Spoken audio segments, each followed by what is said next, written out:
একটা মোচা, কয়েক টুকরো চিংড়ি আর একটুখানি নারকেল কোড়া, এই তিনটি খুব সাধারণ উপকরণ দিয়ে তৈরি হয় এমন একটা অসাধারণ পদ, যেটা একবার খেলে মুখে লেগে থাকে দীর্ঘদিন।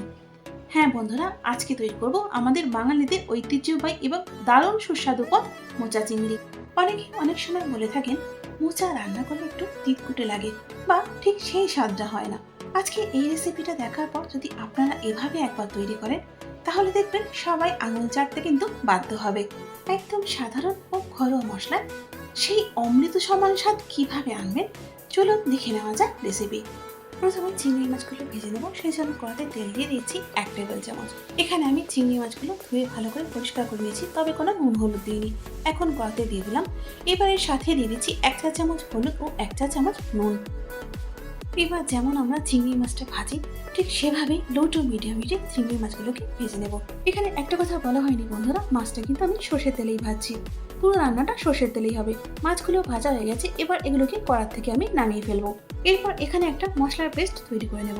সেই জন্য মাঝারি সাইজের একটা টমেটোকে আমি পেস্ট করে নিয়েছি। এবার এর মধ্যে দিয়ে দিচ্ছি 1 টেবিল চামচ ধনের গুঁড়ো। এর সাথেই দিয়ে দিচ্ছি 1 চা চামচ জিরের গুঁড়ো। এরপর ঝালের জন্য লঙ্কার গুঁড়ো দিয়ে দিচ্ছি 1.5 চা চামচ। হলুদ গুঁড়ো দিচ্ছি 1 চা চামচ। এবার কাশ্মীরি মির্চ পাউডার দিয়ে দিচ্ছি 1 টেবিল চামচ। বন্ধুরা, আমি সবসময় এটা চেষ্টা করি যে কোনো রান্নাকে সবচেয়ে সহজ পদ্ধতিতে আর কম সময়ের মধ্যে কী করে করা যায়, সেই পদ্ধতিটাই আপনাদের সাথে শেয়ার করতে, যেটা কিনা আমি নিজেও করি। আর এটা কিন্তু আমার লক্ষ্য। তবে তার জন্য এটা কখনোই আপনারা ভাববেন না যে স্বাদের সঙ্গে আমি কোনো রকম আপোষ করি। সেটা তো আপনারা আমার রান্নাতেই দেখতে পান। যাই হোক, এর মধ্যে এখন দিয়ে দিচ্ছি 1 টেবিল চামচ আদা বাটা ও 1/4 চা চামচ হিং।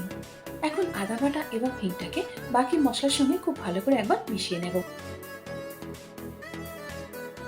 এবার এই মশলার মিশ্রণটা আলাদা করে সরিয়ে রাখছি। এখানে একটা মোচাকে আমি সেদ্ধ করে নিয়েছি। সেদ্ধ করবার সময় একটুখানি হলুদ আর একটুখানি তেল দিয়ে সেদ্ধ করে নিয়েছি। এবার সেদ্ধ মোচাটাকে একটু চটকে নেব। চটকে নিলে তরকারিটা একটু মাখা মাখা বা ঘাটা ঘাটা হয়। আচ্ছা, এখানে এর সাথে আরও একটা কথা বলি। মোচা সেদ্ধর যে জল, সেটা কিন্তু আমি ফেলে দিইনি। এতে কিন্তু মোচার আসল স্বাদ। এর সাথে কিন্তু আমি মোচাটাকে চটকিয়ে নিচ্ছি। আর তাছাড়া এভাবে করলে আলাদা করে জল দেওয়ার প্রয়োজন হয় না। এখানে মোচাটা আমি চটকিয়ে নিয়েছি। এবার এটাকে সরিয়ে রাখছি। কড়াতে দিয়ে দিচ্ছি 4 টেবিল চামচ সর্ষের তেল। ফোড়নের জন্য এখানে আমি নিয়েছি একটা তেজপাতা, 1 চা চামচ জিরে ও একটা গোটা শুকনো লঙ্কা। এখন এগুলো কড়ার মধ্যে দিয়ে নিয়ে একটুখানি নাড়াচাড়া করে নিচ্ছি। এখানে একটা মাঝারি সাইজের আলুকে আমি একটু ছোট ছোট করে কেটে নিয়েছি। এবার সেটা কড়াতে দিয়ে দিলাম। এখন আলুটাকে মিডিয়াম হিটে একটু ভেজে নেব, এই মিনিট 5 জন্য। 5 মিনিট পর এখন এর মধ্যে দিয়ে দিচ্ছি আগের থেকে তৈরি করে রাখা মশলার পেস্টটা। এবার লো টু মিডিয়াম হিটে মশলাটাকে আলুর সঙ্গে ততক্ষণ পর্যন্ত কষিয়ে নেব, যতক্ষণ না মশলার থেকে কাঁচা গন্ধটা চলে গিয়ে তেলটা আলাদা হয়ে যাচ্ছে। প্রায় 7 থেকে 8 মিনিট মতো আমি মশলাটাকে আলুর সঙ্গে কষিয়ে নিয়েছি। আর দেখুন, এখানে আলুটা কিন্তু সেদ্ধ হয়ে গেছে। আর এই জন্যই কিন্তু আমি আলুটা ছোট ছোট করে কেটে নিয়েছি। এবার এর মধ্যে দিয়ে দিচ্ছি সেদ্ধ করে রাখা মোচাটা।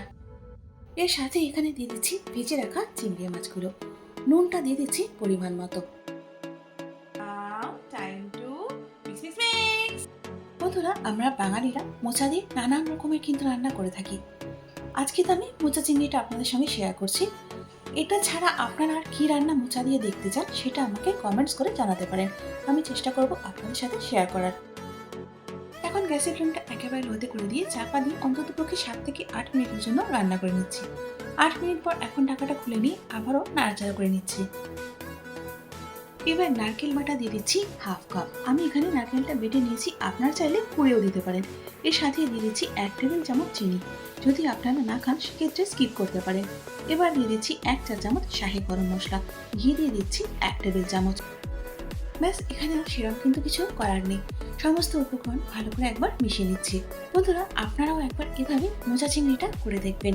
খেতে কিন্তু সত্যিই অপূর্ব লাগে। আর এর সাথে যদি একটুখানি গরম গরম ভাত হয়, তাহলে তো আর কথাই নেই, একদম ফাটাফাটি। যদি আপনারাও সাবেকি সেই স্বাদ পেতে চান, তাহলে রেসিপিটা হুবহু ফলো করুন।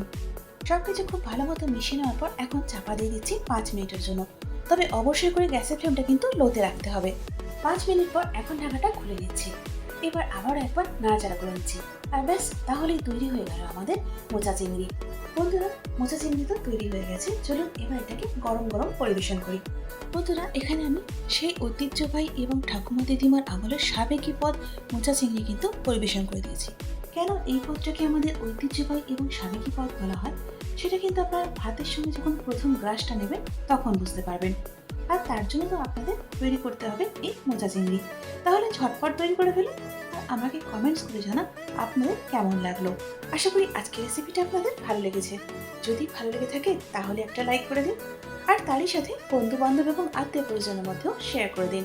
আর এরকমই ঘরোয়া এবং সহজ রান্নার রেসিপির জন্য আমার চ্যানেলটাকে সাবস্ক্রাইব করে আমার পাশে থাকুন। তার সাথে পাশের বেল আইকনটা প্রেস করে দিন যাতে করে আমার পরবর্তী ভিডিওর আপডেটটা সবার আগে আপনি পেয়ে যান। এতক্ষণ আমার সঙ্গে থাকার জন্য অনেক ধন্যবাদ।